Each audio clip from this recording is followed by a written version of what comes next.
Bom, boa noite a todos. Sejam muito bem-vindos ao nosso webinar de questões comentadas da prova de título da ABHH. Gostaria de agradecer a presença de todos e a participação, principalmente dos nossos convidados. Antes de iniciarmos, gostaria apenas de reforçar que teremos um momento de discussão com os palestrantes ao final das apresentações. As perguntas podem ser enviadas a qualquer momento pelo chat e elas serão selecionadas para debate ao final. Informar que também as inscrições para a prova de título já estão disponíveis e o link vai estar no chat, que é o www.abhhoficial.com.br/títulos. Bom, para começar então, vamos dar início com os comentários e a apresentação da doutora Paula de Melo Campos, sobre o tema de anemias. Doutora Paula é médica hematologista e paliativista com foco em hematologia, participa de projetos de pesquisa no Hemocentro da Unicamp e do Centro Infantil Boldrini e é membro do Comitê de Anemias da ABHH. Depois, quando a doutora Paula terminar, eu faço a apresentação, então, dos outros palestrantes. Doutora Paula, então, a voz é sua. Boa noite, doutor Denis, boa noite, colegas. Queria agradecer a BHH pelo convite, e eu vou compartilhar aqui a minha apresentação. Então, a proposta da nossa discussão hoje é selecionar algumas questões da prova de título do ano passado, para que a gente possa explorar alguns temas que são recorrentes. Gostaria só de confirmar se vocês estão vendo a minha apresentação, por gentileza. Tá tudo certo? Vocês Sim. estão enxergando minha apresentação? Perfeito, então tá jóia. Bom, então eu selecionei algumas perguntas do tema anemias, e aí as perguntas que vocês forem tendo, por favor, coloquem no chat, a gente vai discutir ao final, tá bom? Então, a questão 1, eu selecionei uma questão com o tema de sobrecarga de ferro, que é um tema bastante recorrente nas provas de título e na vida também, para quem faz consultório de hematologia. Então, a questão foi a seguinte, pessoal: um homem de 51 anos de idade veio à consulta médica porque, numa avaliação de rotina na empresa em que trabalha, sua dosagem de ferritina estava elevada, 900. Ele não tinha queixas, não tinha uma ingestão de bebida alcoólica significativa e nem dado familiar de doença importante na família. Exame físico normal também. Então, no hemograma dele, a gente pode ver que ele tinha uma hemoglobina normal, leuco normal, plaqueta normal, um reticulócito sem nenhum sinal de hemólise, né? E aqui estão os dados chaves da questão. Então, o paciente tinha uma ferritina de 850, com uma saturação de transferrina elevada de 68%, já vinha com ultrassom de abdômen normal e uma investigação genética para hemocromatose. Ele já veio com isso, mostrando uma dupla heterozigose. Então, ele tinha uma mutação HFE 282 63. Então, em relação a esse caso, qual que é a alternativa? Bom, alternativa A, o diagnóstico mais provável é hemocromatose HFE clássica e podem ser iniciadas sangrias regulares. B, não é possível fazer o diagnóstico de hemocromatose sem avaliação do ferro hepático por ressonância. C, o diagnóstico mais provável é hemocromatose não HFE e podem ser iniciadas sangrias regulares. E a alternativa D, que era a alternativa correta pelo gabarito, a alteração molecular não é clássica de hemocromatose HFE e pesquisas de anormalidades moleculares adicionais precisam ser feitas, mas podem ser iniciadas sangrias regulares. Então, para a gente discutir por que essa é a alternativa mais adequada, a gente vai passar por alguns pontos, né? O que é hemocromatose clássica? Qual a diferença de uma hemocromatose para uma sobrecarga de ferro? Então, o que é ideal, né? Então, ideal fazer ressonância e o que é possível dentro da vida real.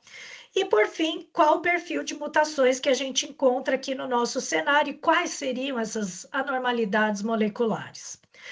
Então, antes de explorar essas respostas, esse foi o perfil de resposta das pessoas que fizeram essa prova de título. Então, a maioria das pessoas respondeu que a alternativa A era correta, ou seja, que a hemocromatose HFE clássica e podem ser iniciadas sangrias regulares. Então, vamos ver por que que não era essa alternativa? Antes, então, da gente começar a explorar, eu queria deixar uma dica de leitura. Foi um artigo que a gente escreveu de revisão, com uma publicação recente na Revista Brasileira, em que a gente tentou abordar o perfil genético da população brasileira, as características econômicas do Brasil. Então, a maioria de nós não consegue ressonância com tanta facilidade assim, e uma proposta de manejo. Então, eu vou usar esse artigo como base para a gente discutir as respostas. Bom, então, primeira coisa, gente, ferritina alta é uma causa muito comum de encaminhamento para hematologista. Mas como a ferritina é uma proteína de fase aguda, muitas vezes ela vai estar aumentada sem que o paciente tenha uma sobrecarga real de ferro. Então, ferritina aumentada, automaticamente a gente vai precisar avaliar a saturação de transferrina. Então, aqueles pacientes que têm uma saturação maior ou igual a 45%, precisam ser avaliados para sobrecarga de ferro. Ah, Paula, mas existe paciente que tem sobrecarga de ferro com saturação normal, não existe? Olha, até existe, mas esses casos são de mutações muito raras e, a grosso modo, com essa regrinha da ferritina alta e da saturação alta, a gente vai resolver a maior parte dos casos. Então, ter uma ferritina alta e uma saturação alta indica sobrecarga de ferro, mas não necessariamente vai indicar hemocromatose, que é a sobrecarga de ferro causada por uma alteração genética, que na maioria dos casos vai causar uma anormalidade nos níveis de hepcidina. Então, a gente precisa lembrar quais são os cofatores associados com sobrecarga de ferro que não são causas genéticas. Então, hepatites virais, paciente etilista, doença hepática gordurosa, doenças que causam hemopoiese ineficaz, resistência à insulina e diabetes mellitus não controlado, doença metabólica e, evidentemente, as causas exógenas, como transfusão e reposição iatrogênica de ferro. E a gente tem aí as questões que são relacionadas com sobrecarga de ferro, baseada na etiologia. Então, as causas hereditárias, que são as causas genéticas, principalmente, né? Então, a hemocromatose, a ceruloplasmina, doença da ferroportina, doenças hematológicas hereditárias, que vão cursar com eritropoiese ineficaz, principalmente, e algumas mutações que estão associadas com porfiria. E, por fim, as alterações adquiridas, como doenças hematológicas adquiridas, também com ou sem transfusão, como, por exemplo, as mielodisplasias, por exemplo, a hiperferritina metabólica, as causas, mais uma vez, exógenas, doença hepática grave e uso excessivo e prolongado de álcool, que também são cofatores que a gente acabou de falar. Quando a gente fala em alterações genéticas, voltando à pergunta, a gente tem que lembrar que a característica genética da população brasileira, ela é muito diferente da característica genética do resto do mundo. Então, para vocês terem uma ideia, na população irlandesa, por exemplo, 80 a 90% dos casos de hemocromatose são causados por homozigose 282 no gene HFE. Mas dados do nosso serviço, por exemplo, de exoma, mostram que na nossa população aqui de Campinas, a prevalência de 282 foi de 14%.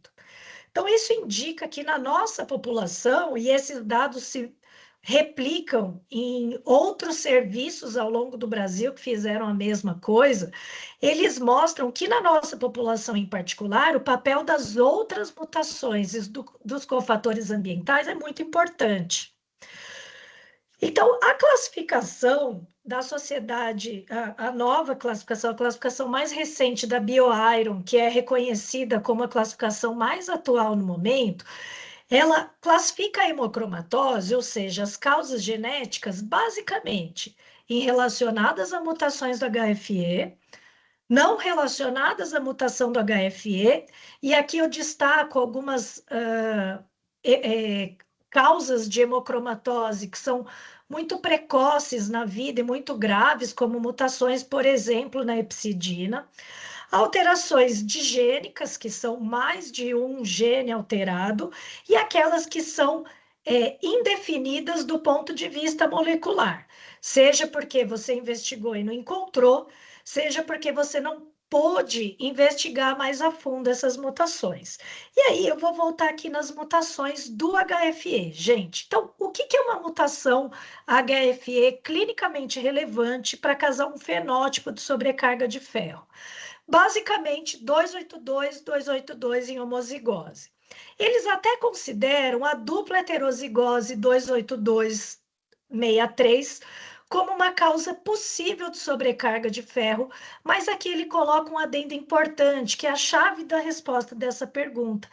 Nos casos do duplo heterozigoto, o papel dessas mutações em causar uma sobrecarga real de ferro é bem controverso na literatura, e nesses casos a gente precisa considerar o teste de outras mutações associadas, mutações mais raras, para tentar justificar o fenótipo clínico desse indivíduo. Então, resumidamente, como que a gente poderia traçar um organograma mental na investigação básica da sobrecarga de ferro?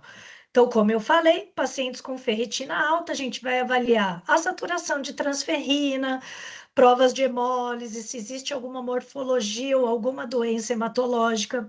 Saturação normal. O paciente não tem história familiar relevante para a doença da ferroportina ou a ceruloplasminemia, que poderiam cursar com saturação de transferrina normal.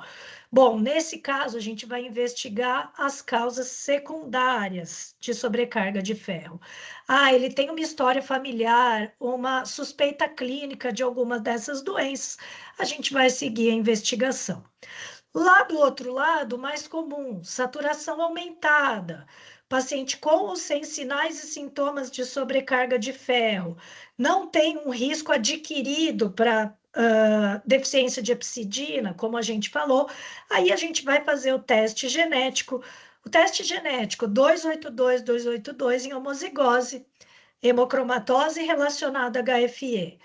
Todas as outras combinações, heterozigose, dupla heterozigose, a gente vai, é claro, clinicamente, se possível, avaliar se existe sobrecarga de ferro hepática e, a partir daí, indicar o tratamento, ou se a gente não puder, talvez a gente consiga considerar as sangrias terapêuticas de uma forma cautelosa, e nesses casos, a gente tentar, se possível, expandir a investigação para mutações menos comuns, mas que estão presentes na população brasileira.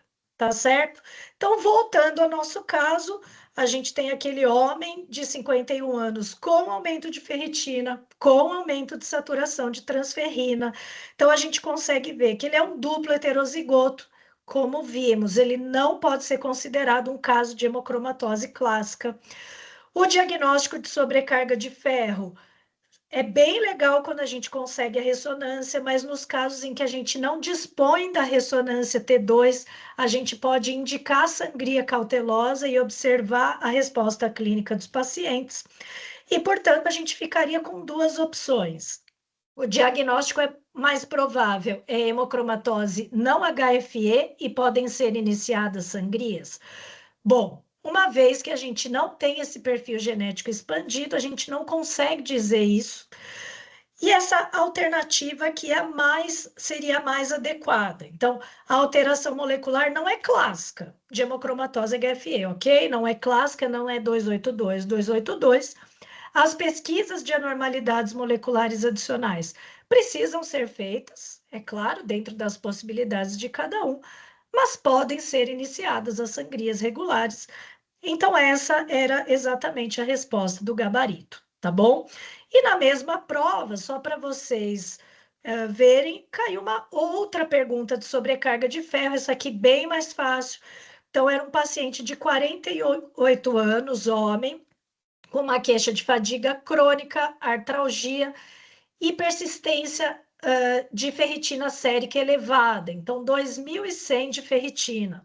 Tinha um histórico de obesidade, consumo importante de álcool e esteatose hepática. E olha só, esse paciente tinha uma saturação de transferrina normal, com uma queixa de doença inflamatória, obesidade, esteatose e consumo de álcool. Então, esse caso é um pouquinho mais fácil, né? As alternativas contemplavam hemocromatose hereditária, de fato, não é a nossa hipótese mais provável. Então, hiperferritinemia secundária síndrome metabólica e a NASH. Então, paciente com saturação normal, com todo esse contexto clínico, essa é a resposta correta. Sobrecarga de ferro por anemia da doença crônica. Bom, anemia da doença crônica não está caracteristicamente associada à eritropoiese ineficaz e hemocromatose secundária hepatopatia alcoólica. A gente também não tem todos os elementos para dizer que esse paciente tem uma hepatopatia alcoólica, uma cirrose hepática. Felizmente, nesse caso, a maioria dos participantes acertou o caso. Então, resposta alternativa B. Bom, indo agora para nosso tema número 2, eu vou passar por uma pergunta que eu acho bastante interessante, que trouxe o tema das falências medulares e da HPN, quando trocar o tratamento, quando ajustar o tratamento, e esse é um tema que me é muito caro, então eu não tive como não selecionar. Então vamos lá, qual que era o nosso problema aqui? Homem, 26 anos de idade, já tinha diagnóstico de HPN em tratamento com eculizumab. Então, ele estava na dose de manutenção, 900 miligramas a cada 2 semanas. Então, esse paciente que já estava usando eculizumab tinha uma anemia persistente, precisando de transfusões eventuais. Então, ele veio para o ambulatório com os seguintes exames: uma hemoglobina de 8,5, VCM normal, leucócito 2.450, 1.170 neutrófilos e uma plaqueta de 64.000. Então, já dá para a gente ver que é uma medula que tem sinais de falência medular, certo? E um reticulócito de 80.000, reticulócito não tão elevado a despeito de ele ter uma HPN.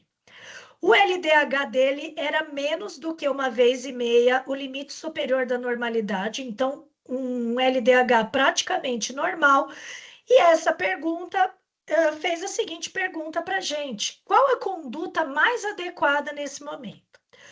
Então, alternativa A: diminuir o intervalo de administração do eculizumab para 10 dias, aumentar a dose do eculizumab para 1.200 miligramas, iniciar prednisona para controle da hemólise extravascular ou manter o tratamento. Então, a resposta correta foi manter o tratamento e a gente já vai explorar por que essa é a resposta correta. Agora, me chamou a atenção a distribuição das respostas. Embora metade dos indivíduos tenha acertado essa questão, a gente vê que bastante gente aí colocou as outras alternativas. Então, vamos discutir por que não são as outras. Bom, então, só lembrando rapidamente, né, gente, na HPN a gente tem mutações no gene PIG-A, que codifica a âncora de GPI, que é uma glicoproteína que ancora outras proteínas na membrana da hemácia. E dentre essas inúmeras proteínas, tem duas que se destacam na proteção contra a hemólise pelo complemento, o CD55 e o CD59. Então, se eu não tenho essa âncora GPI, essas moléculas que controlam a regulação da C3-convertase e a ativação do complexo do ataque à membrana, elas deixam de proteger essa hemácia, eu passo a ter uma hemólise intravascular. E essa hemólise intravascular vai cursar com várias consequências clínicas, como distonia do músculo liso, aumento elevadíssimo do risco trombótico, né? Uma elevação bastante importante do risco trombótico, doença renal crônica e hipertensão pulmonar, essas são as complicações principais. E a gente tem que lembrar que na HPN, essa mutação no GPI, ela cursa com alterações em todas as linhagens, né? Não só nas hemácias, mas as outras células, elas têm proteção, elas não vão ser hemolizadas pelo complemento, e é por isso que a anemia hemolítica é o elemento mais importante nesse caso. E a HPN, ela não aparece sozinha.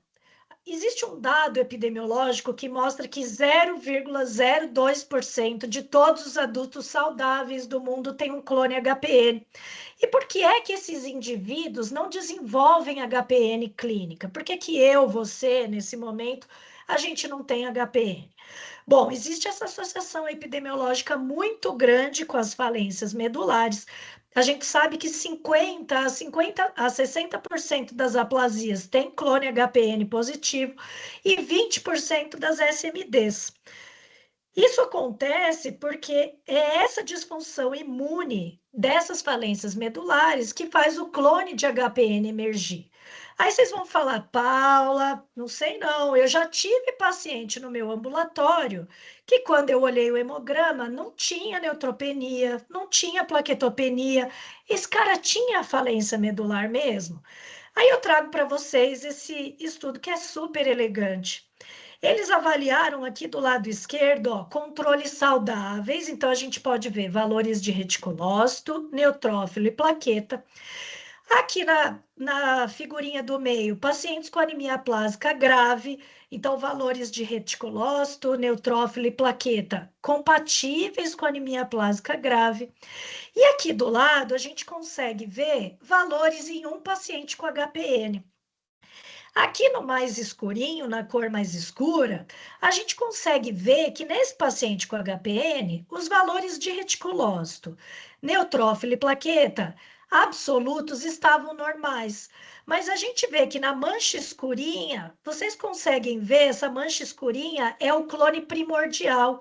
Ele é semelhante aos pacientes com anemia plásica grave.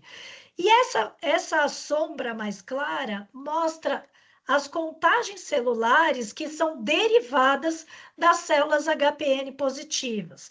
Então, toda essa sombra mais clara, ela veio de uma célula HPN já mutada, uma célula PIGA positiva. Então, as células primordiais desse paciente, que são a mancha mais escurinha, são compatíveis com valores de pacientes que têm anemia aplásica grave. E por que que esses pacientes, então, em algum momento são diagnosticados no momento de anemia aplásica ou são diagnosticados com uma HPN clássica, uma HPN hemolítica? Isso depende muito, gente, do momento em que a gente observa esse paciente. Então, a gente sabe que num primeiro momento, aqui do lado esquerdo, as células GPI, que não são mutadas, elas predominam. A partir do momento em que existe a agressão imune, por exemplo, de uma anemia plásica, essas células GPI passam a diminuir e as células GPI negativas, elas passam a predominar paulatinamente. Então, a depender do momento em que você faz o diagnóstico desse indivíduo, você pode ter pacientes em que predominam componentes de aplasia grave ou que essas células GPI negativas passaram a expandir e predomina o componente da HPN. Então, o tratamento da HPN foi completamente mudado com o tratamento com os inibidores de C5. O primeiro deles é o eculizumab, e a gente consegue ver nessas curvas, aqui esse achuradinho de baixo, mostrando que antes do eculizumab, a sobrevida desses indivíduos era muito reduzida. E a partir do momento em que a gente iniciou o eculizumab, a gente consegue ver aqui na curva da direita, esse trabalho britânico, a sobrevida dos indivíduos com HPN tratados com inibidor de C5, ela é semelhante aos indivíduos da mesma faixa etária. Então, tudo são flores no tratamento da HPN com anti-C5? Claro que não. Embora grande parte dos indivíduos fique muito bem com os inibidores de C5, a gente consegue ver aqui embaixo, cerca de 40% dos indivíduos têm anemia persistente, então hemoglobina menor do que 10, e muitos deles mantendo necessidade de transfusões frequentes. Isso pode acontecer, número 1, porque alguns indivíduos não têm uma resposta satisfatória aos inibidores de C5, ou porque eles têm hemólise de escape. E aqui que está o X da questão dessa pergunta, né? O X da resposta, na verdade. Existem dois tipos de hemólise de escape intravascular básica. Então, a farmacocinética e a farmacodinâmica. E existe a hemólise extravascular. Então, começando pela hemólise intravascular, por que um paciente usando inibidor de C5 começa a ter anemia? Bom, primeiro ponto, o que é hemólise de escape, né, gente? Hemólise de escape é um conceito que varia muito na literatura, mas a grosso modo são pacientes que têm LDH aumentado, então de 1,5 a 2 vezes o limite superior da normalidade, depois que eles tinham tido uma redução prévia do LDH. Então, o LDH tinha caído para 1,5 e ele aumenta por algum motivo. Além disso, esse indivíduo precisa ter o aparecimento ou piora de pelo menos um sintoma relacionado à hemólise intravascular, como, por exemplo, hemoglobinúria, distonia do músculo liso ou queda de hemoglobina. Então, o que é uma hemólise de escape intravascular farmacocinética? Então, aqui nessa figura do lado, a gente consegue ver um paciente que está recebendo eculizumab, por exemplo. Então, a gente consegue ver cada bolinha laranja é uma infusão do eculizumab. Ele recebe o eculizumab, controla a hemólise intravascular. Recebe o eculizumab, controla a hemólise intravascular e assim por diante. Acontece, pessoal, que em alguns indivíduos existe, antes da próxima dose do eculizumab, já existe C5 livre na circulação. Então, existe um clearance mais rápido da droga. Então, cerca de 2 dias aproximadamente, antes da próxima dose do eculizumab, existe uma ativação da hemólise intravascular, queda de hemoglobina, aumento de LDH. Aí você faz o eculizumab, essa bolinha laranja, ele melhora a hemoglobina, cai LDH. Chega perto da próxima infusão, cai a hemoglobina, sobe LDH e assim por diante. Como que eu observo que uma hemólise de escape pode ser farmacocinética? Principalmente pela periodicidade do aparecimento da hemólise de escape. Então, idealmente, eu vou avaliar a hemoglobina e a LDH pré e pós-infusão da droga. E quando isso acontece, eu tenho algumas alternativas de tratamento. Aumentar a dose do eculizumab, reduzir o tempo de administração, ou até mesmo trocar para o inibidor de C5, que tenha uma meia-vida mais longa, como, por exemplo, ravulizumab e crovalimab, ou inibidor de complemento proximal. Já a hemólise de escape farmacodinâmica, ela acontece porque esse paciente foi exposto a um CAC, que é uma condição amplificadora do complemento. Então, por algum motivo, que pode ser, por exemplo, uma infecção viral, uma reação imune, uma vacina, uma transfusão, houve ativação do complemento, e nesse momento acaba tendo C5 livre, o anticorpo não dá conta de inibir todo esse complemento, e esse indivíduo pode ter uma hemólise de escape relacionada a esse CAC. Essa hemólise de escape farmacodinâmica, gente, não adianta a gente aumentar a dose de eculizumab, diminuir o intervalo. Essa hemólise farmacodinâmica, ela pode acontecer com qualquer inibidor de complemento, seja ele proximal ou terminal. Então, qual é a dica? Essas CACs e essa hemólise farmacodinâmica, ela é episódica e muitas das vezes associada a um fator causal. E por fim, o que eu posso fazer quando isso acontece? Suporte e dose extra do meu inibidor de complemento, tá bom?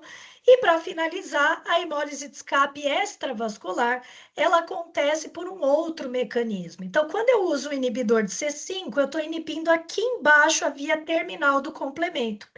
Mas eu preciso lembrar que a via proximal do complemento continua ativa.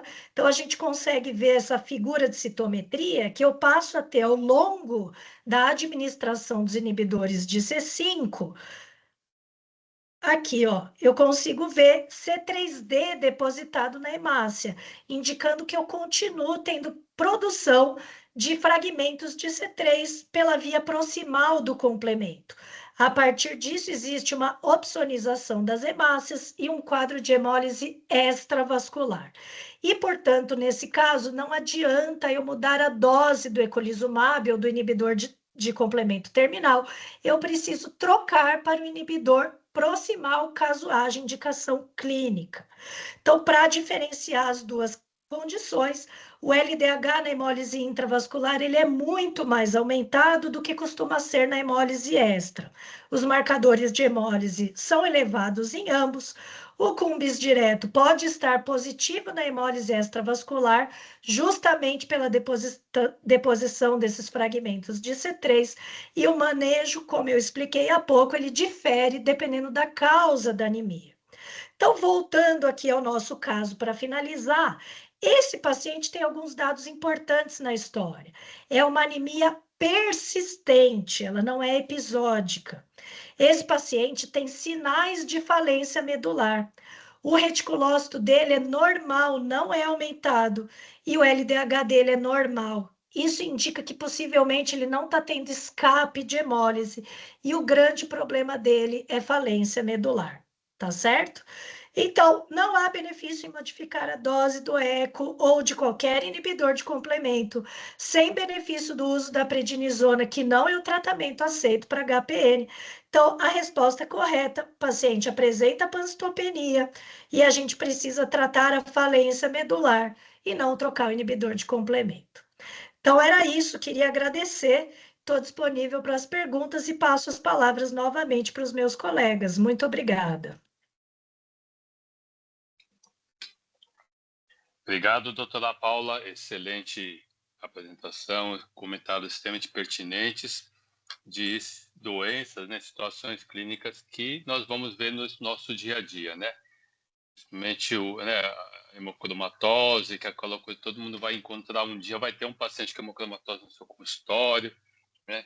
HPN também é uma doença hoje que está em pauta pela quantidade de novos medicamentos que estão sendo discutidos. Então, parabéns, viu?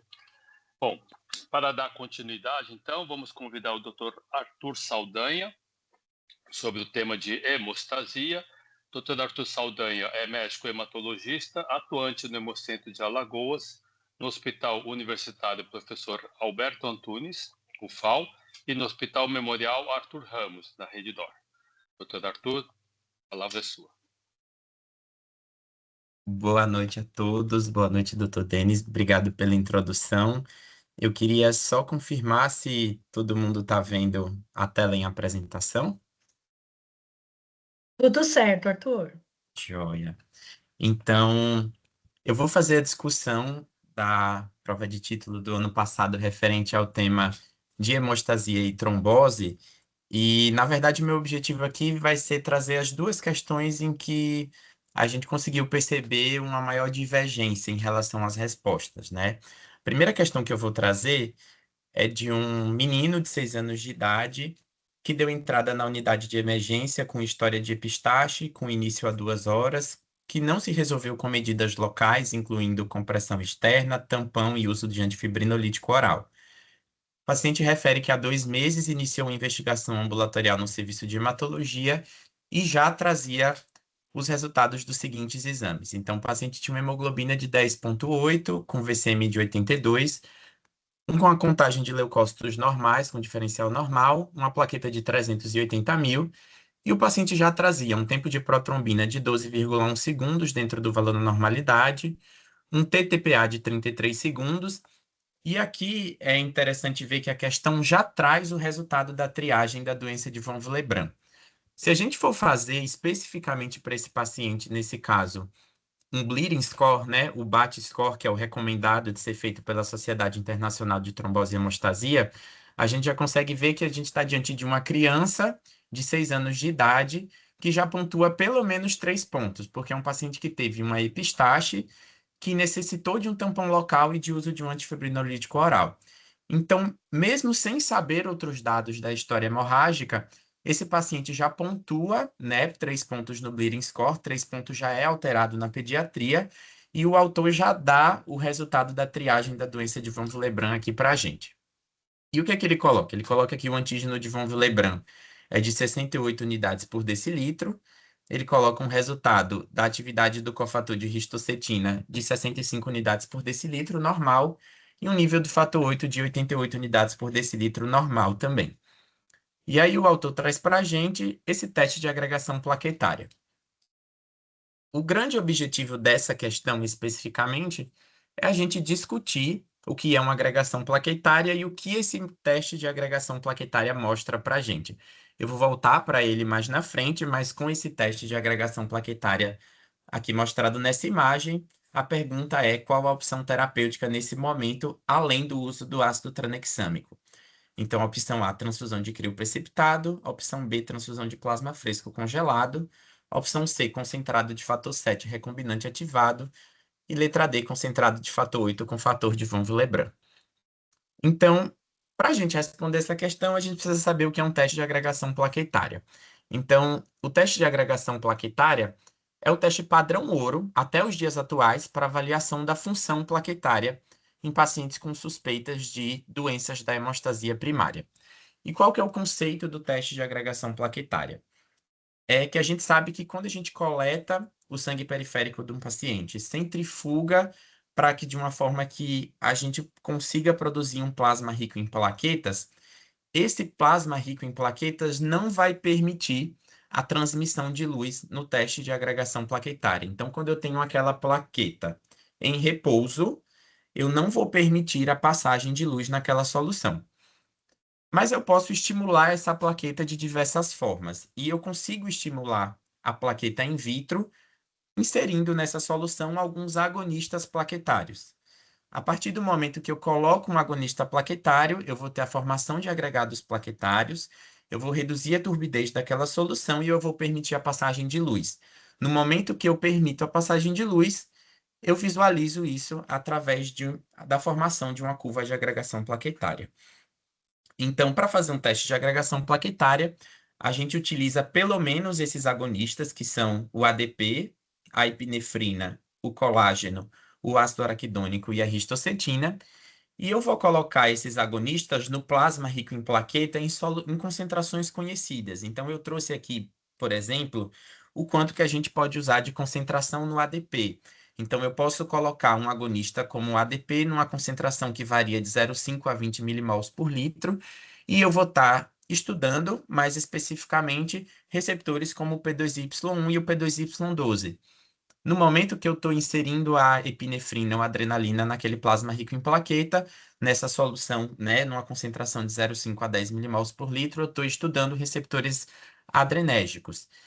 E existe a ristocetina, que na verdade não é um agonista endógeno, a ristocetina era um antibiótico utilizado previamente, que ela tem a função especificamente de avaliar a glicoproteína 1B da plaqueta. Então, quando eu estou adicionando a ristocetina num plasma rico em plaquetas, na verdade, eu vou estar avaliando a junção da plaqueta, através da sua glicoproteína 1B59, ao colágeno do subendotélio. Então, essas são as principais curvas de agregação plaquetária. O que a gente consegue ver aqui na primeira linha, que é uma agregação plaquetária de um paciente normal, a partir do momento que eu estou adicionando esses agonistas, como adrenalina, ADP, colágeno, ácido araquidônico, eu vou ter a formação de agregados plaquetários, eu vou permitir a passagem de luz e eu vou formar essa curva de agregação plaquetária, como eu vejo aqui. Então, eu formo uma curva na adrenalina, no ADP, no colágeno, na histocetina e no ácido araquidônico. Mas existe uma condição, uma doença chamada de trombastenia de Glanzmann, que é uma plaquetopatia hereditária, em que eu tenho uma ausência ou deficiência na glicoproteína 2B3A da plaqueta, e a gente lembra que a glicoproteína 2B3A é a glicoproteína mais importante para fazer a agregação plaquetária. Então, o que é a agregação plaquetária in vivo, né? A agregação plaquetária é eu juntar uma plaqueta na outra através da glicoproteína 2B3A, através de pontes de fibrinogênio ou do fator de von Willebrand em locais de alto estresse. Então, se eu não tenho glicoproteína 2B3A, por ter trombastenia de Glanzmann, independente de se eu colocar o ADP, a adrenalina ou colágeno araquidônico, a gente não vai ver a curva de agregação plaquetária, porque eu não vou estar conseguindo fazer uma interação entre uma plaqueta e outra.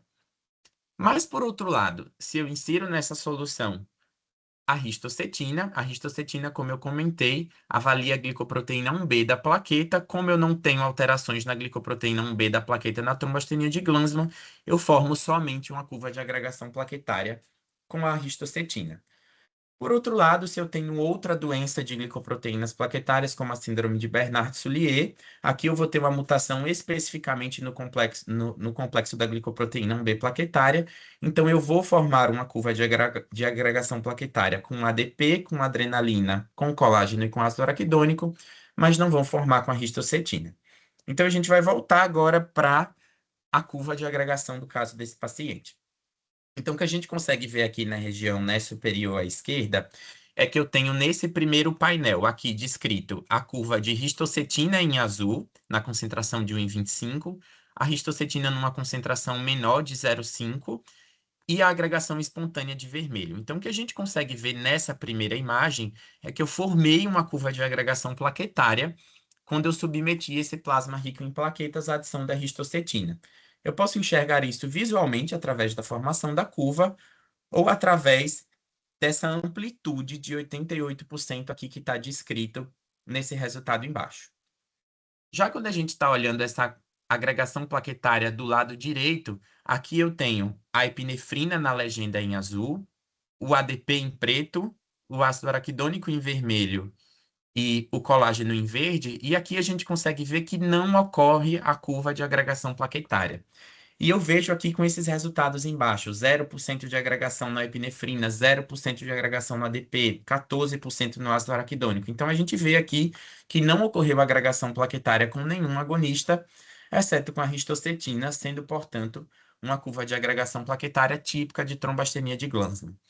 Então, a trombostenia de Glanzmann é uma doença autossômica recessiva rara que afeta aproximadamente 1 para cada 1 milhão de pessoas. É uma desordem do complexo da glicoproteína 2B3A, que é a glicoproteína mais frequente na membrana plaquetária. E a trombostenia de Glanzmann pode ser subdividida no tipo 1, 2 ou 3. O tipo 1 e 2 são defeitos quantitativos da glicoproteína 2B3A, e o tipo 3 eu tenho a glicoproteína 2B3A, mas ela é disfuncional.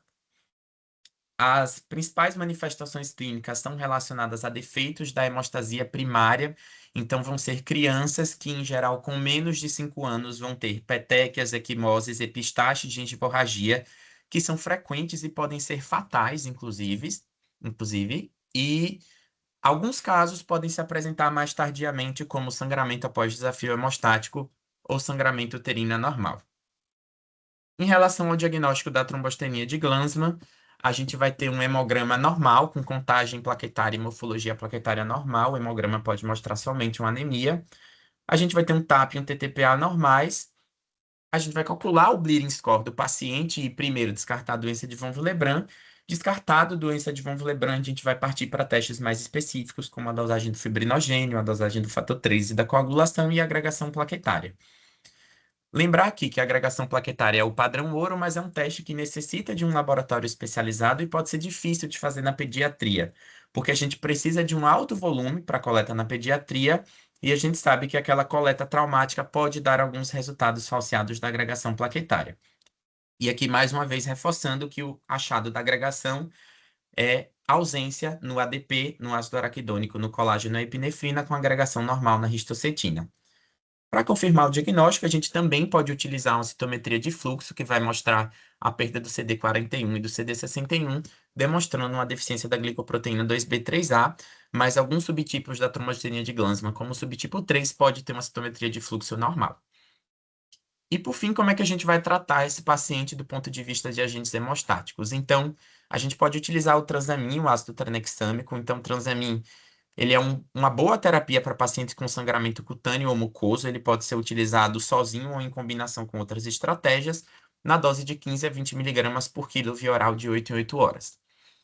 A transfusão de plaquetas, que era considerado, né, o tratamento padrão ouro, atualmente ele deve ser reservado no caso de cirurgia maior ou paciente que tenha critérios de sangramento maior.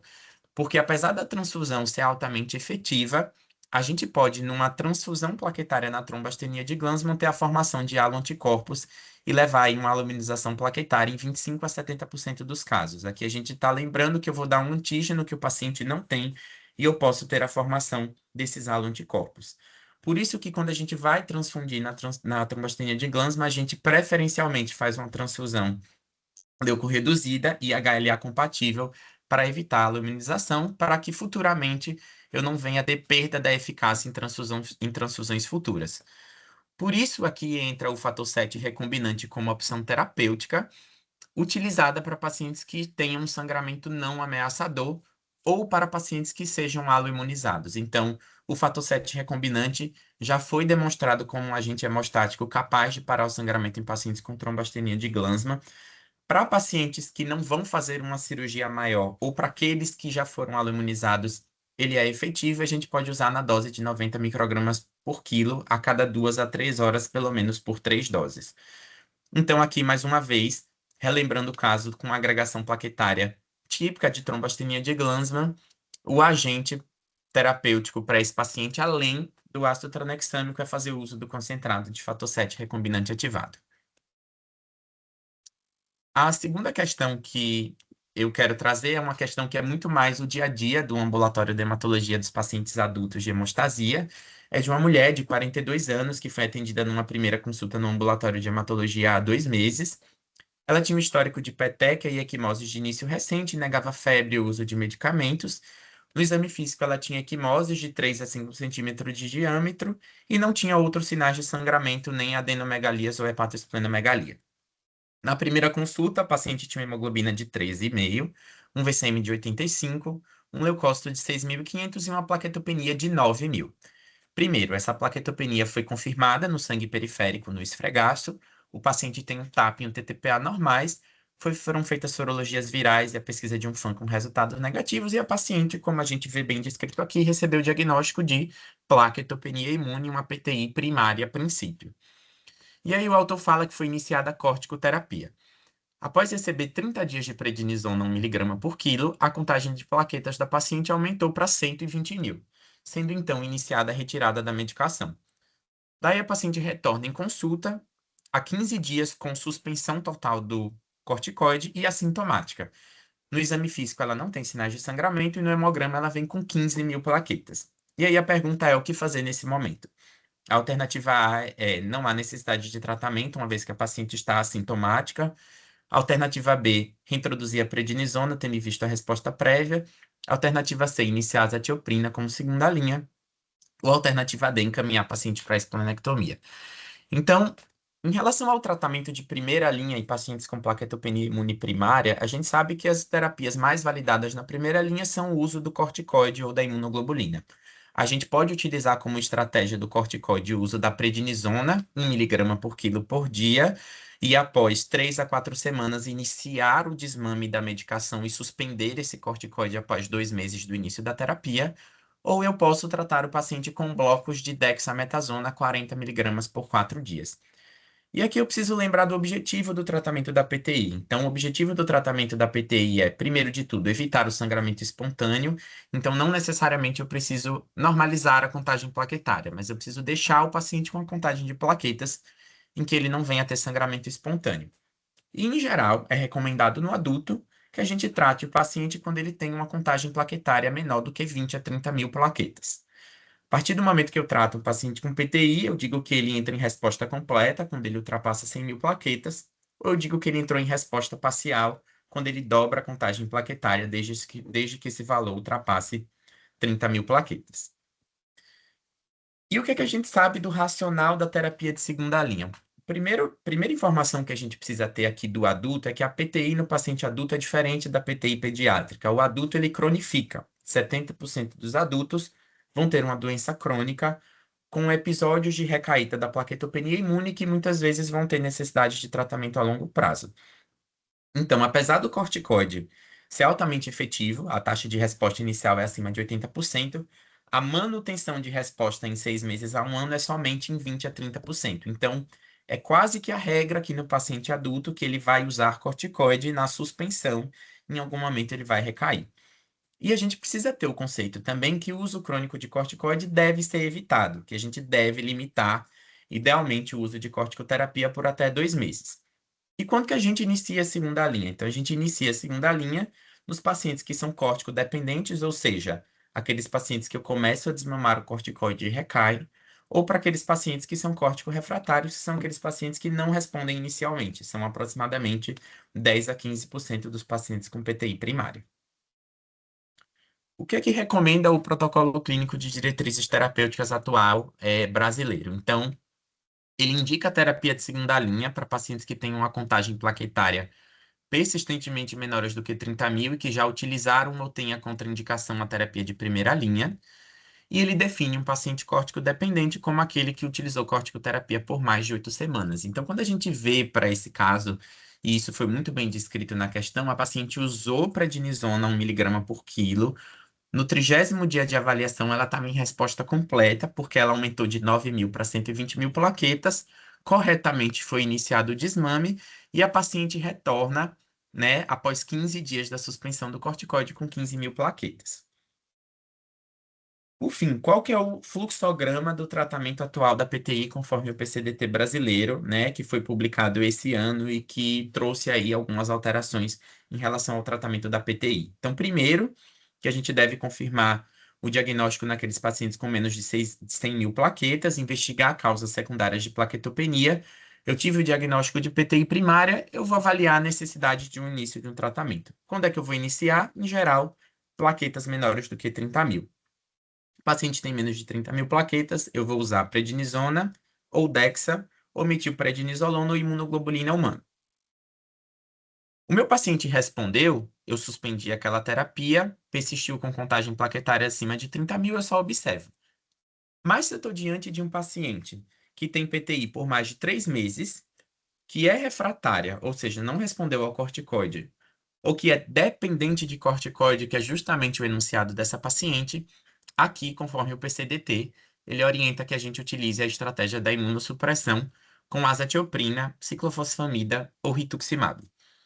O paciente atingiu a meta terapêutica, eu vou manter aquele tratamento. O paciente não atingiu, eu vou partir para os tratamentos de terceira linha, que aqui são, a princípio, o uso dos agonistas do receptor de trombopoetina, o eltrombopag ou romiplostim.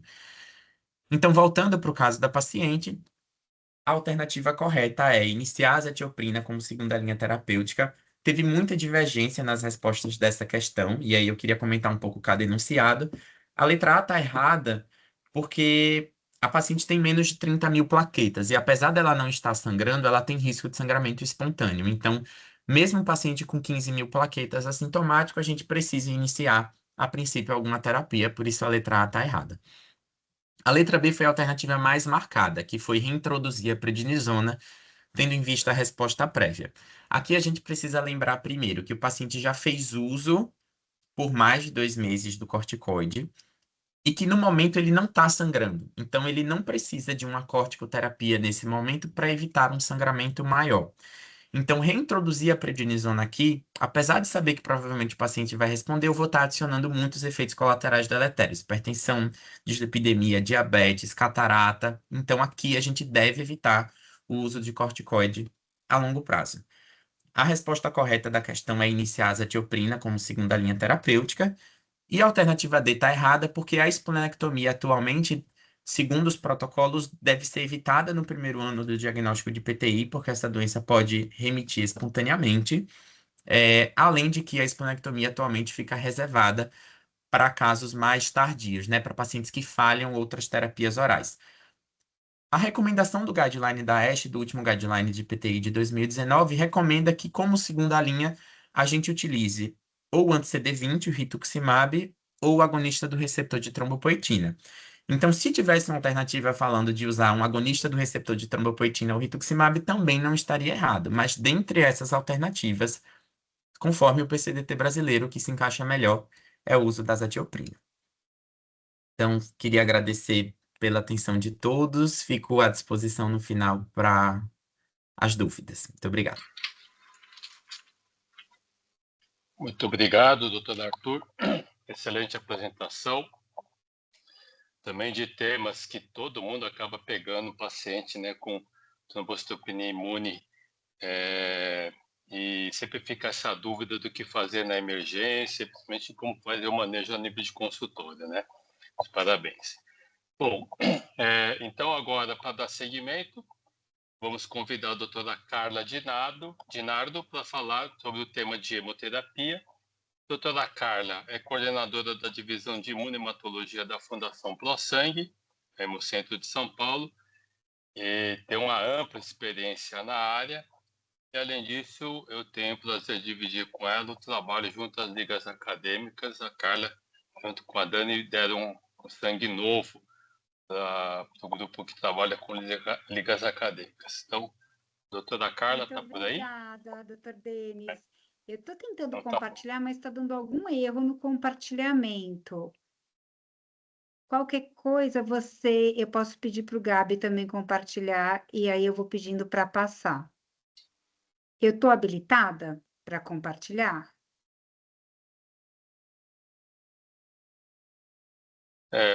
Talvez você tenha entrado como convidada, né? E não como... A gente tem que ver com o Gabriel. O Gabriel, tem como Gabi, você verificar isso com a consegue doutora Carla? projetar e eu peço para você passar? Claro, só um momento, doutor. Ou é só me permitir compartilhar?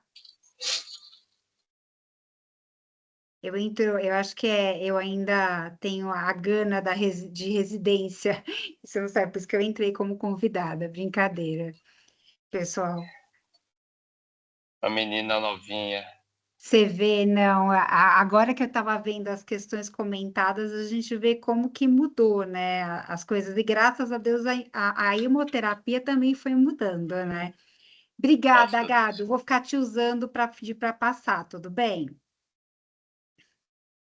Então, boa noite, pessoal. Eu sou a Carla, eu sou médica hematologista, coordenadora da imunematologia da Fundação ProSangue. Eu sou cúmplice do Dr. Denis, da doutora Dani no Sangue Jovem, e é um prazer aqui poder discutir a prova de título de hemoterapia. E para a discussão eu trouxe uma questão, que é uma questão de imunematologia.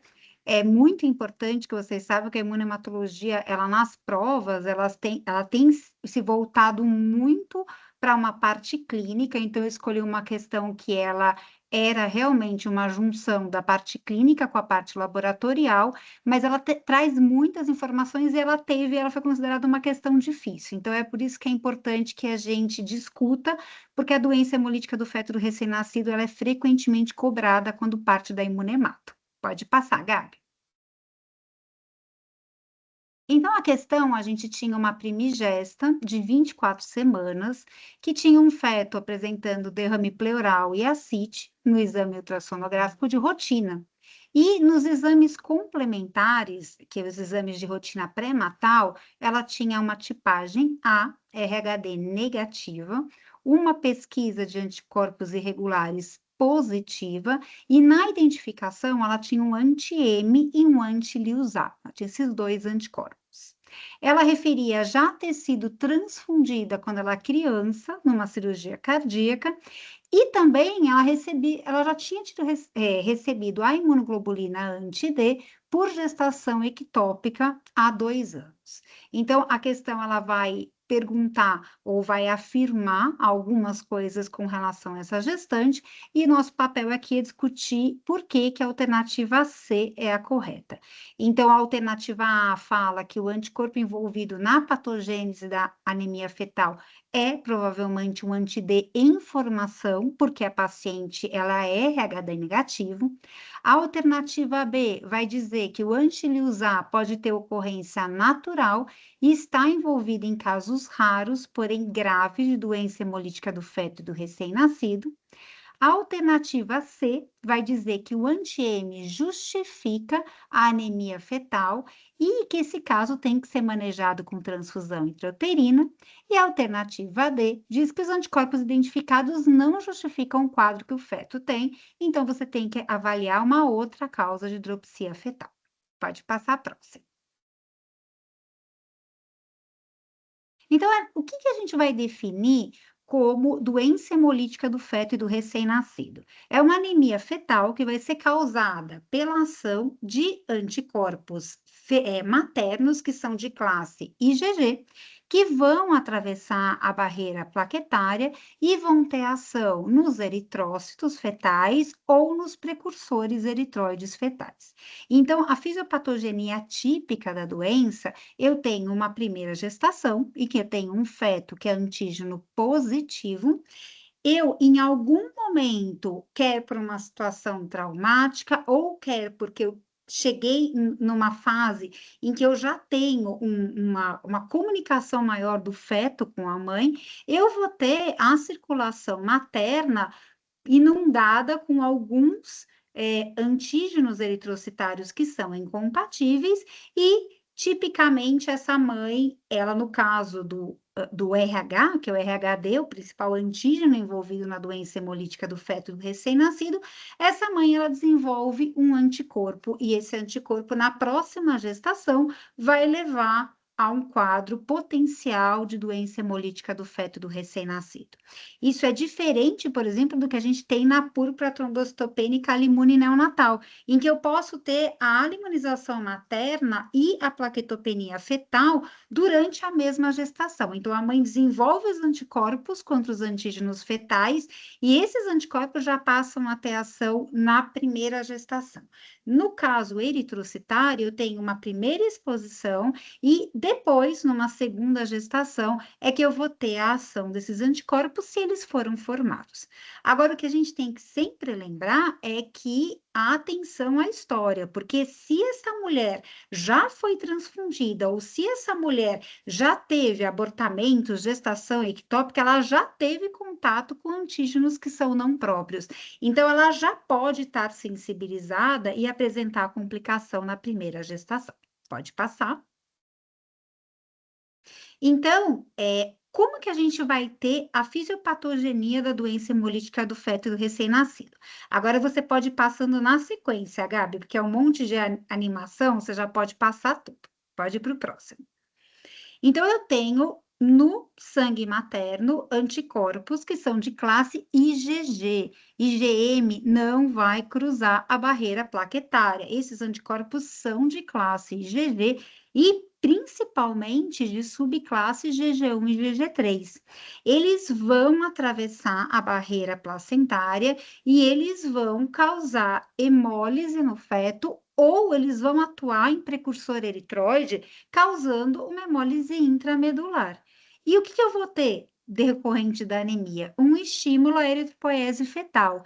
E nesse momento, isso vai levar a uma hepato e uma esplenomegalia.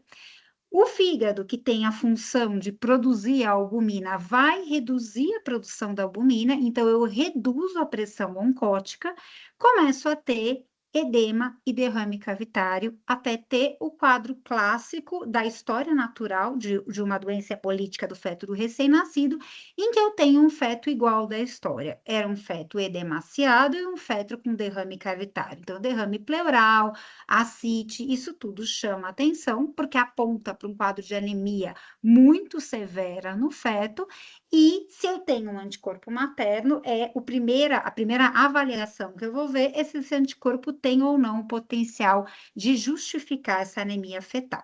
Próximo. Pode passar também todos.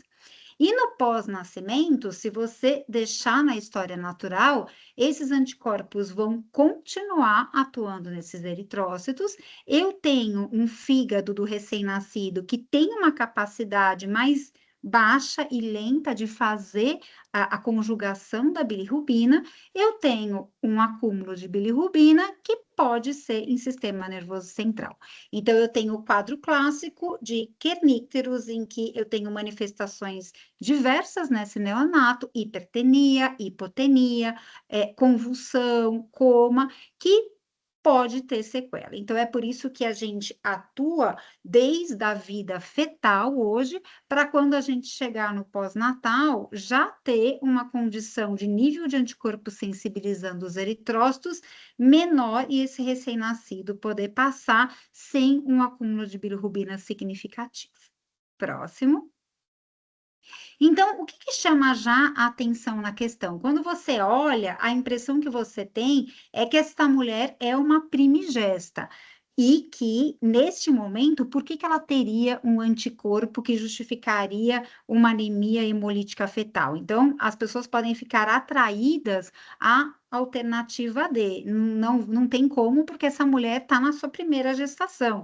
Então, pela história que eu tenho da doença hemolítica do feto e do recém-nascido, ela não teria como ter um anticorpo formado numa gestação anterior e por isso esses anticorpos não estão causando. Vamos pensar em parvovirose, vamos pensar em cardiopatia fetal, porque é isso que está justificando o quadro de hidropsia.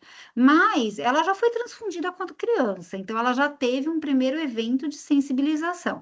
E ela também teve uma gestação ectópica há 2 anos. Então, ela tem 2 eventos que poderiam justificar a imunização. Então, ela não funciona como uma privigesta. Ela já teve 2 eventos em que ela poderia tranquilamente ter formado anticorpo. E outra coisa que chama a atenção é que na gestação ectópica que ela teve há 2 anos, ela recebeu a profilaxia com a imunoglobulina anti-D. Então, naquele momento, ela não tinha anti-D, ela teve a gestação ectópica e ela recebeu a profilaxia. O que a gente vai ver que reduz em muito a chance dela formar um anti-D ou dela ter formado um anti-D que pudesse aparecer agora nessa gestação. Próximo. Então, quando a gente olha os anticorpos que estão relacionados à doença hemolítica do feto e recém-nascido, o principal é o anti-D. 35% dos casos vão ser por anti-D. Na nossa população, até mais, porque a gente tem falha de profilaxia. Então, a maior parte dos casos são por anti-D. Mas isso não quer dizer que outros anticorpos não possam causar doença hemolítica. E é por isso que é o grande mote que a gente cobra muito em prova não é porque uma mulher é RHD positivo que ela não tem que ter pesquisa de anticorpo irregular durante a gestação. Ela tem que ter, porque eu posso ter outros anticorpos que vão causar quadros de gravidade semelhante ou pior. Então, o segundo lugar no ranking é o anti-QEL, com quase 15%. Depois eu tenho o anti-grande, o anti-C pequeno, que em países desenvolvidos ele desponta como a principal causa de doença hemolítica do feto e do recém-nascido. Então, se você resolve a parte do D com a profilaxia, o C pequeno é o que aparece com uma gravidade muito grande. O anti-C grande e aí o nosso anti-M com quase 2,5% dos casos. E depois disso, qualquer anticorpo que seja IgG e que tenha a capacidade de causar hemólise pode estar associado a uma reação hemolítica do feto do recém-nascido, mas esses são os principais. Pode passar. E por que o anti-M gerou tanta dúvida? Porque quando vocês passam na Imunemato, existe a percepção que o anti-M, ele é somente de classe IgM. Então, quando a gente vê a identificação do anti-M, a gente fala, esse anticorpo, para ter relevância transfusional, quando ele é de classe IgM, eu tenho que ter amplitude térmica. O problema é que, em boa parte dos casos, o anti-M não é só IgM, ele é uma mescla. IgG e IgM. E quando essa fração IgG está presente, ela pode sim ultrapassar a barreira fetal placentária, chegar no feto, e ela causa sim quadros de anemia fetais que são bastante graves, como esse que foi apresentado pelo feto. Próximo. Então, quando a gente tem um quadro de anemia fetal por anticorpo importante, o anti-D, o anti-QEL, o anti-C pequeno e o anti-M são os anticorpos que normalmente estão relacionados. Então, aqui o anti-M, ele tem sim o potencial de estar justificando o quadro de anemia fetal e inclusive na gravidade que esse feto está apresentando. Próximo. Então, é errado, é incorreto falar que os anticorpos que ela tem não vão justificar anemia fetal, porque a gente tem um anticorpo que está relacionado a casos de anemia fetal e está associado a casos potencialmente muito graves. Então, fica aqui a mensagem de não esqueçam o anti-M e não pensem que anti-M é sempre de classe IgM. Ele é, em boa parte das vezes, uma mistura. Próximo. E a alternativa que mais justifica o quadro da paciente é que ela tenha se sensibilizado ou na gestação ectópica, mas principalmente na transfusão, ela tenha esse anti-M e que isso está justificando o quadro fetal de anemia, que está num ponto em que eu já tenho que indicar a transfusão intrauterina, entendendo que eu tenho derrame cavitário, então eu já tive um estímulo à eritropoiese, esse é o feto que eu já vou programar a transfusão intrauterina para manter a viabilidade até o máximo que der, para então, depois que ele nascer, tentar controlar a anemia, aí por outras estratégias de sanguíneo transfusão, principalmente no caso de anti-M. Pode ir para a próxima? E agora, essa questão, ela traz um dado que ele não apareceu cobrado diretamente, mas ele é um dado que ele é muito exigido em questões de imunematologia e hemoterapia, que é a questão da indicação da imunoglobulina anti-D em gestantes e mulheres que são RHD negativo. Então, para isso, a gente precisa voltar um pouquinho e explicar o risco de hemorragia feto-materna que a gente tem durante uma gestação, que é uma gestação saudável. Então, a gente tem um risco que ele é muito baixo no primeiro trimestre, ele aumenta no segundo trimestre, e no terceiro trimestre posso chegar a 45% de chance de ter a contaminação materna com os eritrócitos fetais. Então, se eu estou falando de uma mulher que é RHD negativo, no momento que ela chega no terceiro trimestre, eu tenho uma situação ou um risco que ele é quase de 50% de que ela vai ser exposto aos eritrócitos fetais. E o D, como vocês sabem, ele é bastante imunogênico. É certeza que essa mulher vai formar o anti-D se ela não receber a profilaxia? Não, não é.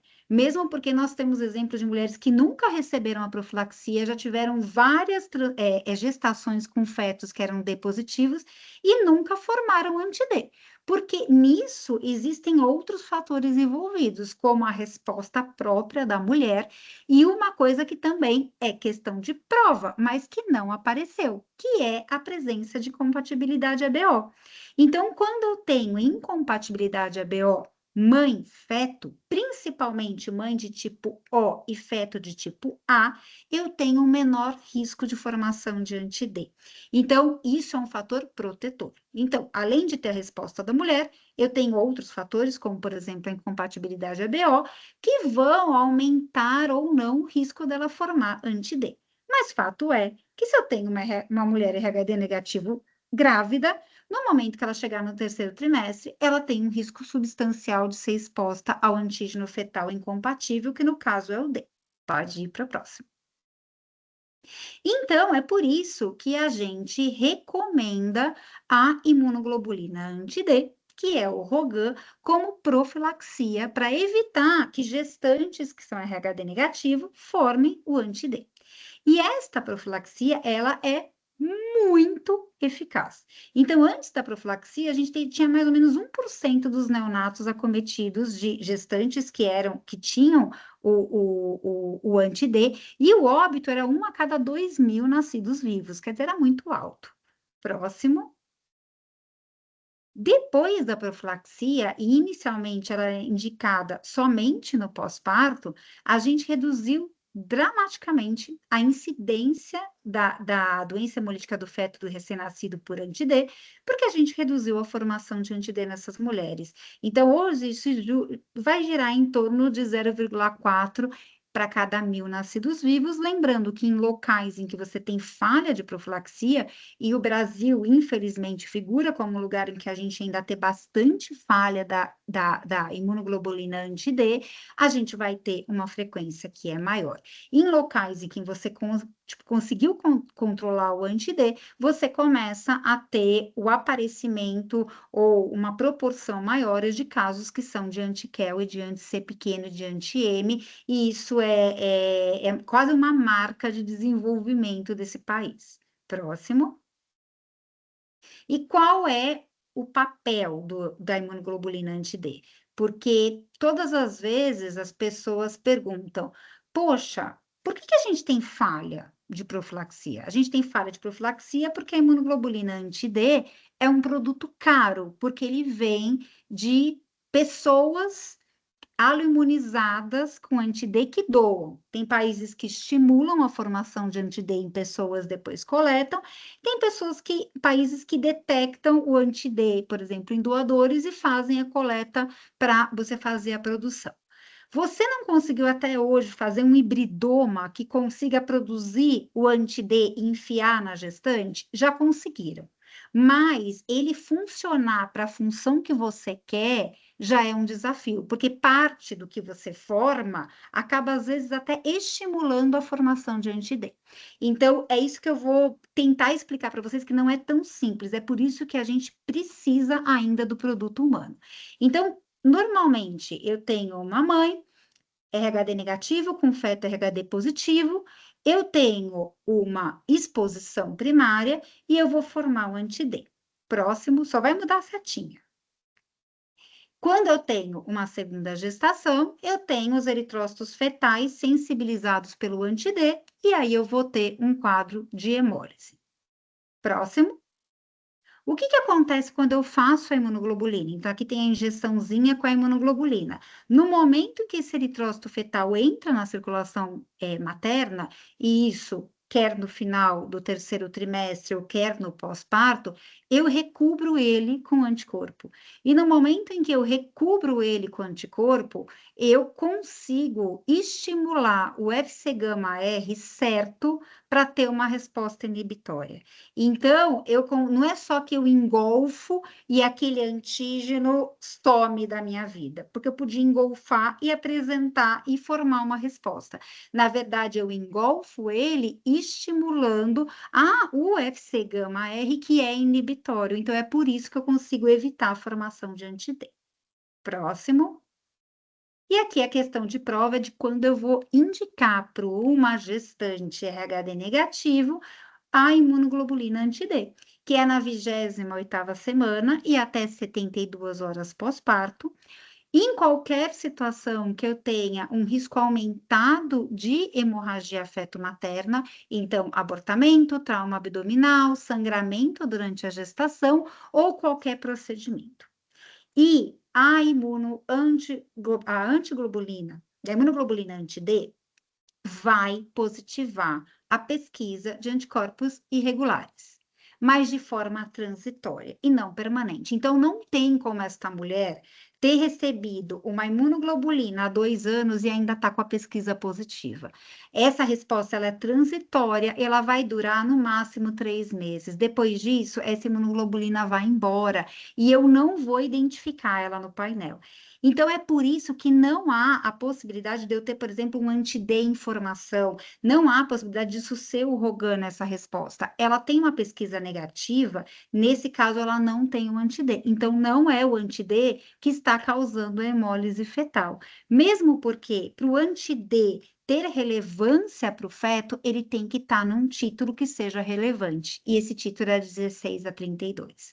Então, menos do que isso, ele não ia justificar a hemólise do feto. Próximo.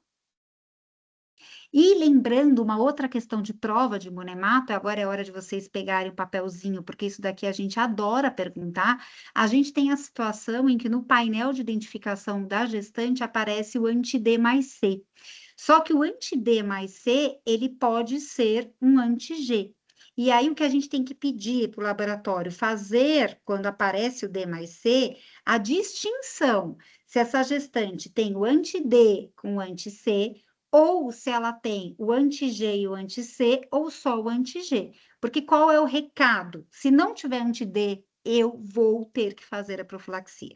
Então, num primeiro momento, a gente recebe o resultado do laboratório como um anti-D mais C. Se é gestante, a primeira coisa que a gente tem que fazer é diferenciar se tem G, se tem C e se tem D. Porque aí a gente tem um protocolo que não é o protocolo que vocês têm que saber. O que vocês têm que saber é que vocês têm que pedir a diferenciação.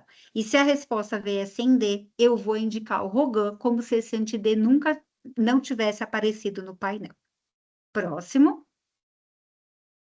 E qual é a rotina laboratorial com uma gestante que faz qualquer gestante em pré-natal?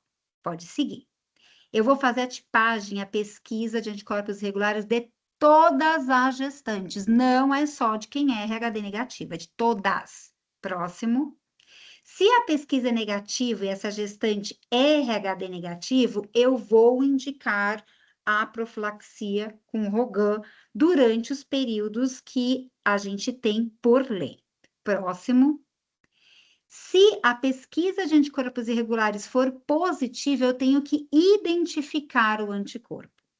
Se eu tiver qualquer anticorpo que não seja D, eu vou indicar pré-natal de alto risco e segmento com Doppler para ver se esse feto tem anemia. É o caso, por exemplo, deste anti-N. E se eu tiver o anti-D, eu tenho que titular. Como eu falei para vocês, um anti-D, a gente já sabe que se ele estiver com um título menor do que 16, eu vou acompanhar o título dele, mas não necessariamente eu tenho que ir avaliar o feto. Eu vou ter que fazer quando esse título estiver acima de 16 ou 32, a depender do serviço. Próximo. Então, quando eu olho a alternativa A, o anticorpo não é o anti-D. Nem é o anti-D informação, nem é o anti-D do Rogan. Por quê? Porque nesta identificação eu não tive o anti-D. E alguém pode falar, mas se o anti-D está formando bem baixinho, ele não tem título suficiente para causar hemólise fetal. Então, é por isso que a alternativa A ela está incorreta. Próximo. E quais são os anticorpos que não têm relevância para o feto? São aqueles que ou a mãe tem puramente a forma IgM e que eu tenho uma baixa expressão no feto. Então, aqui é o anti-I, o anti-P, o anti-Lius-A e o anti-Lius-B.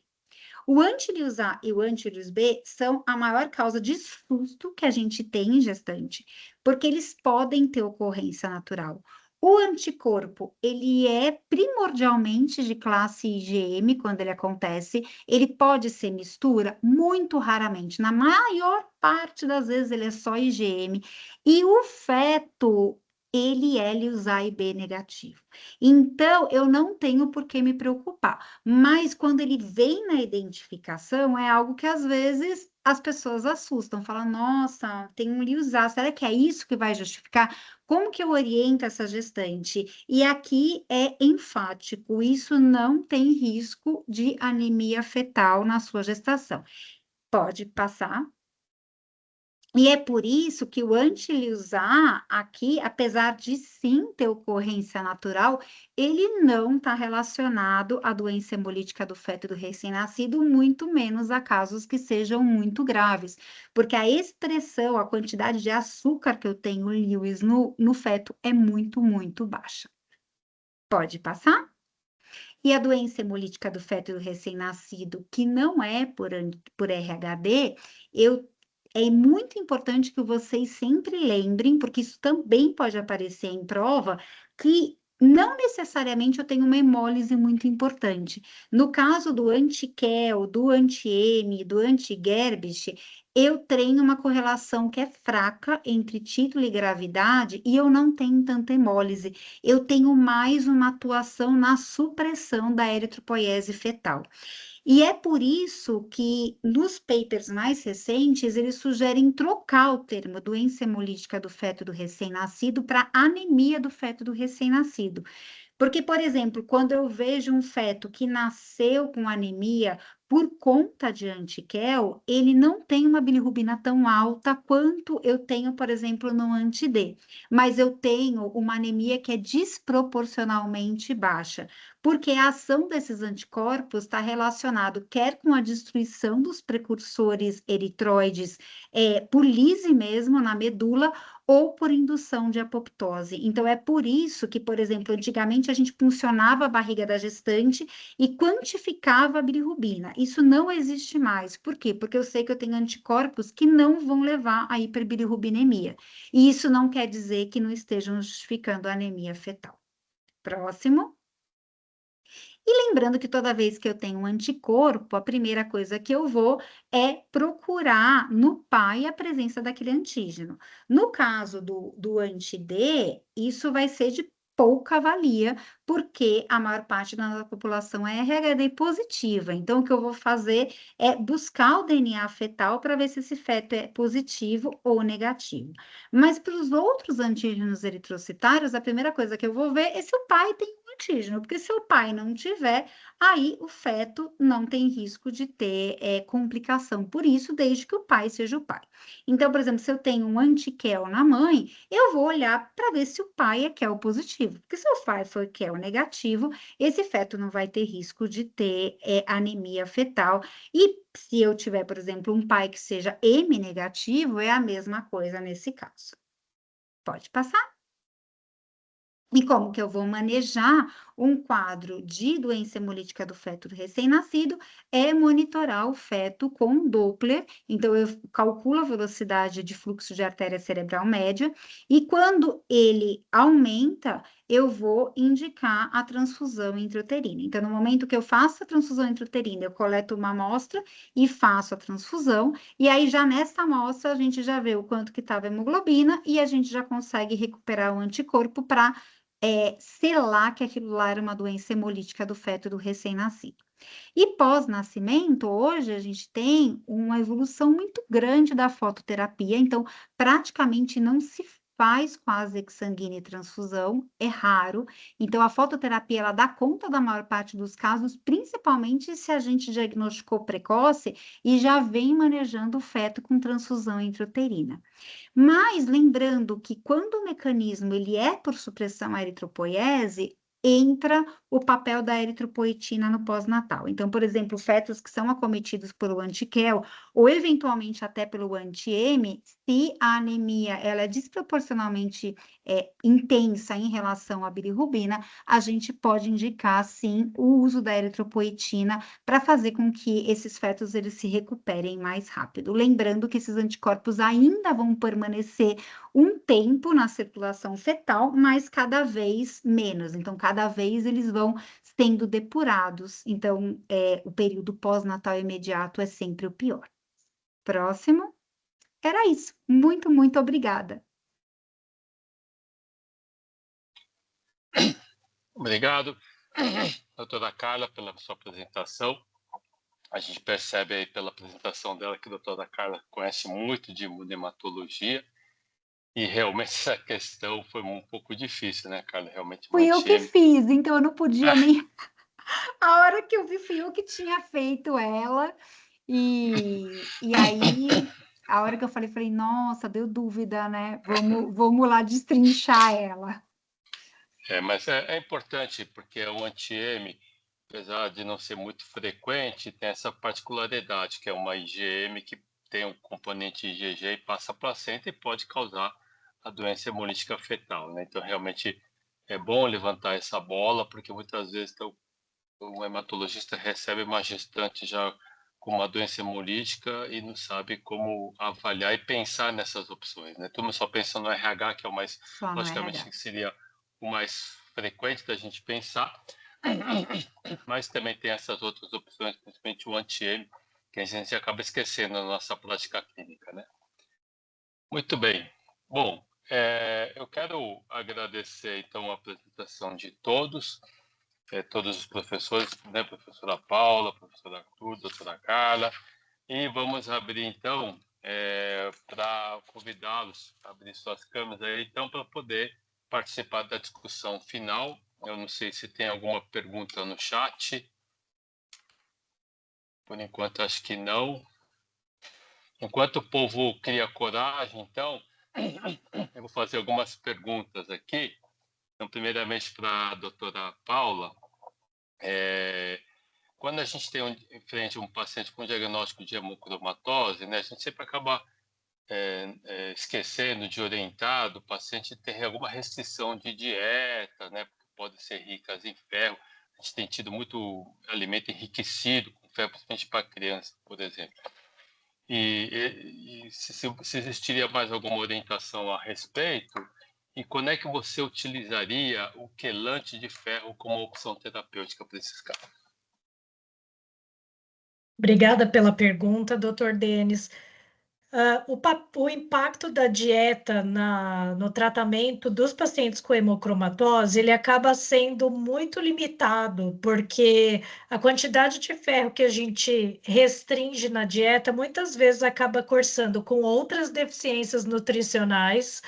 E se a gente implanta um esquema de sangria efetiva, a gente consegue tirar ferro com muita rapidez, né? Então, existe na literatura, existem alguns relatos, por exemplo, de uso de chá preto durante a dieta, uso de inibidor de bomba de próton para limitar a absorção, mas a partir do momento que a gente instituir o tratamento, essa restrição dietética vai ser mais deletéria do que vai ajudar. A gente teve um caso no nosso ambulatório de uma paciente jovem com mutação da hepcidina, que chegou com 14.000 de ferritina. E aí a gente sangrava, parece que estava enxugando o gelo. E eu lembro até que o professor Fernando falou: Paula, vamos apelar. A gente deu omeprazol, orientou a tomar chá preto na dieta. Depois de um certo tempo caiu e hoje ela está com ferritina normal, mas foi um caso de exceção, não é a nossa orientação rotineira. E sua segunda pergunta, desculpa. Se você indicaria algum quelante oral de ferro para tratamento da hemocromatose? Perfeito. O quelante, como as sangrias são muito bem toleradas e tiram de forma mais barata, com menos efeito colateral, para os pacientes que têm hemoglobina normal, a gente não indica quelação, a não ser que o paciente tenha alguma intolerância ou tenha dificuldade de acesso venoso, ou, claro, ele seja anêmico e a gente não consiga fazer as sangrias. Mas mesmo aqueles pacientes que têm hemoglobina de 11, se você faz uma sangria bem cuidadosa, você acaba conseguindo tirar, viu? Ok, muito obrigado, doutora Paula. E aí tem uma pergunta para o Arthur: qual a porcentagem da curvatura no teste de agregação plaquetária para indicar que houve agregação? Então, em geral, nas curvas de agregação plaquetária, a gente, eu mostrei naquela imagem que eles muitas vezes dão uma porcentagem da amplitude, né, que a curva foi formada. A gente avalia diversos parâmetros na curva de agregação plaquetária. É o tempo para que a curva foi formada. A gente pode olhar se houve formação de primeira e segunda onda na adrenalina e no ADP. E em relação à amplitude, a maioria dos laboratórios e das máquinas de agregação plaquetária colocam um valor de referência próximo a 60 a 65%. Então, quando você tem valores ali acima de 60 a 65%, a gente diz que houve a curva, né, que houve a formação da curva de agregação plaquetária. Mas além de ver o valor da amplitude, é sempre bom ver visualmente a formação daquele gráfico, porque existem outras doenças mais raras, por exemplo, como doenças de grânulos plaquetários ou storage pool disease, que você vai ter só a ausência de formação de segunda onda. Então, é um teste de difícil interpretação. Na trombostenia de Glanzmann e no Bernard-Soulier, ele acaba ajudando bastante, porque a gente tem padrões bem específicos. Mas, em geral, o que é colocado nesses testes é que acima de 60% a 65% a gente diz que houve agregação. Arthur, existe assim um valor, uma contagem plaquetária para paciente em tratamento para PTI, que você começa a desmamar do corticoide, aí a plaqueta pode ir caindo. Existe algum valor que você fala assim, olha, a partir daqui eu posso considerar como código dependente ou refratário ao tratamento para eu poder indicar algum outro tratamento? Essa é uma pergunta. E a segunda pergunta, que esses novos medicamentos como rituximab, etombopax, que são medicamentos de alto custo. Aham. Nós trabalhamos às vezes com pacientes do Sistema Único de Saúde, e se você tem experiência com outros medicamentos mais acessíveis, como o Danazol. Aham. Em relação à pergunta da contagem plaquetária, né? O que é recomendado atualmente é que quando a gente está usando dexametasona é mais fácil, porque você não precisa desmamar. Você faz dexa 44 dias e depois você pode repetir esse pulso mais 2 a 3 vezes. A terapia mais padrão, que é a prednisona, o que a gente costuma fazer é prednisona 1 mg por quilo, 2 a 3 semanas. Respondeu, ou seja, contagem plaquetária ultrapassou 30.000 plaquetas depois de 2 a 3 semanas, eu já posso iniciar o desmame. Então, mesmo, por exemplo, o paciente saiu de 15 para 40, para 50 mil, a gente considera isso uma resposta. Tem pacientes que vão responder mais tardiamente. Então, ultrapassou 30.000 plaquetas desde que a contagem plaquetária dobrou do valor do diagnóstico, eu já posso iniciar um desmame com segurança. No desmame, a plaqueta caiu para valores menores do que 30.000, é o momento da gente começar a pensar numa terapia de segunda linha. Em relação aos outros medicamentos, eu trabalho aqui em Alagoas, no SUS, né, aqui no Hemocentro, então a gente vive essa realidade. Então, por exemplo, eu uso Dapsona para o tratamento de PTI, já utilizei Danazol algumas vezes, mas o PCDT atual, que foi publicado, ele trouxe a aprovação de 2 medicamentos para a gente utilizar na PTI, que foi o rituximab e que foi o Romiplostim também. Então, até 2020, a gente tinha basicamente ciclofosfamida, que a gente basicamente não usa mais para tratar PTI, então ciclofosfamida, azathioprina, vincristina, danazol e eltrombopag. Hoje a gente acrescentou mais 2 medicamentos, que são o rituximab e o romiplostim.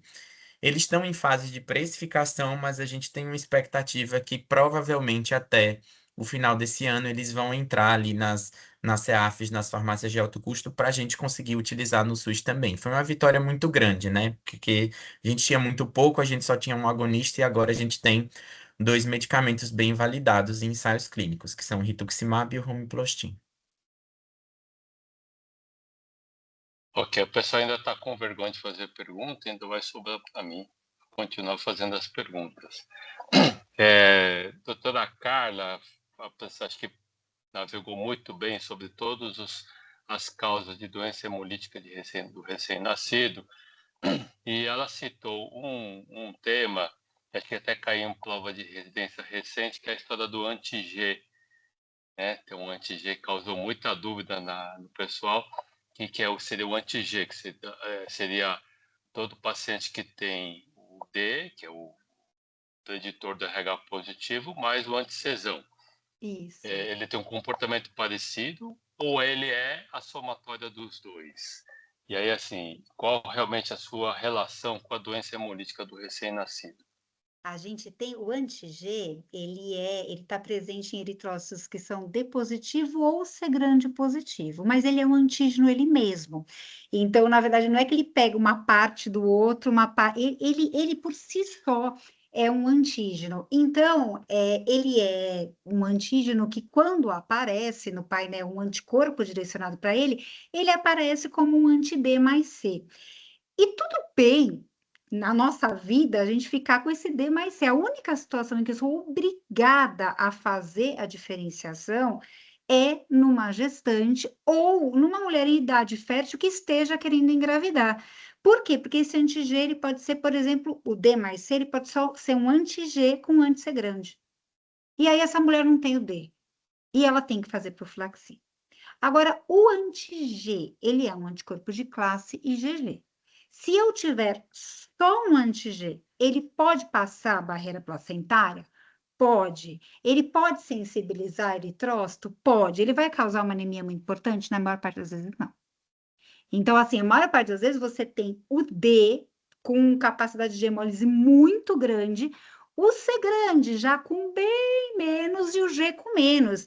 Então, na hora que você tem uma gestante que tá, faz muita diferença você saber se ela tem o D, o C e o G, que às vezes, ou se ela só tem, por exemplo, o G, porque eu já consigo antever o grau que ela vai ter de anemia. Então, a gente brinca que o anti-G é um vagabundo. Ele pode, ele é IgG, ele é IgG, mas ele não tem o mesmo potencial que o anti-D. Agora, se que eu tenho que diferenciar, tem. Vai ser automático? Não. Porque na hora que vai para o laboratório, vai sair como D com C grande. E aí, quem tem que saber que é gestante é você. E você tem que pedir a diferenciação. Eu peço a diferenciação de anti-G. E aí, o laboratório vai dar para você. Senão, você vai ficar com D com C.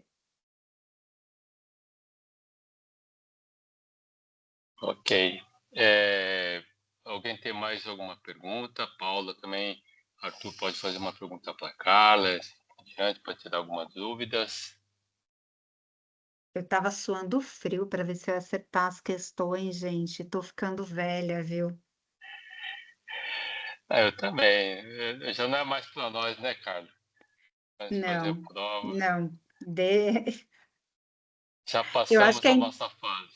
eu acho que é importante, pelo menos da parte da hemoterapia, lembrar que a prova ela tem uma parte que ela vai focar na doação de sangue e nas suas complicações, mas ela tem uma parte que vai abranger a imunemato, a hemoterapia clínica, e cada vez a gente tende a ser mais clínico. Porque antes a pessoa vinha, ela esperava fazer a identificação de anticorpo no painel, ela queria ver o painel, para ver Sim. cada vez menos é isso que a gente quer.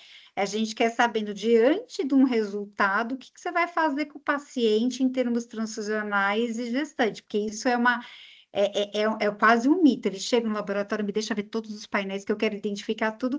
E assim, a questão é o que eu faço com esse anticorpo na hora que ele está formado, quer em termos transfusionais, quer em termos gestacionais, doença falciforme. E aí a gente pesa um pouquinho a mão mesmo, porque aí não tem para onde correr. É o médico que vai ter que ficar na reta. Tá certo. Bom, acho que a gente já chegou, né, no nosso horário das 21h12. De uma certa forma, quase todo mundo conseguiu chegar nos 20 minutos. Todo mundo passou um pouquinho. Doutora Carla sempre passou um pouquinho mais, esse é normal, a gente já está habituado já Normal, com né? ela. Isso que eu escolhi só uma questão, gente. Ela prometeu que faria 20 minutos, Eu mas a gente já pulei a está vendo que variante ela de não RH, porque consegue. senão ia ser. Mas eu posso dizer que esse tempo que está passado foi muito bem aproveitado, acho que vocês colocaram muito bem a discussão das questões, todos estão muito de parabéns e obrigado, né, pela participação de todos e também agradecer aí também, né, a participação dos nossos residentes. Esperamos realmente de coração que vocês tenham aproveitado na noite de hoje, né, todo mundo até mais tarde para poder aprender um pouquinho mais de hematologia e de hemoterapia, né? Gabriel, a gente pode encerrar então? Chamar o Gabriel aqui, o nosso comandante aí, Ele que que manda aí. coordena, o responsável por isso. Podemos sim, doutor. Obrigadíssima, pessoal. Muito obrigada. Obrigada pelos colegas. Eu sempre aprendo com todos vocês, viu? Uma boa noite para todo Ai, mundo. muito obrigada, eu Eu aprendi agradeço demais, viu? também. Tá Muito certo, obrigado, muito pessoal. obrigado. Até Boa mais. Boa noite. Tchau, noite. tchau, boa Até mais. noite. Tchau, até mais.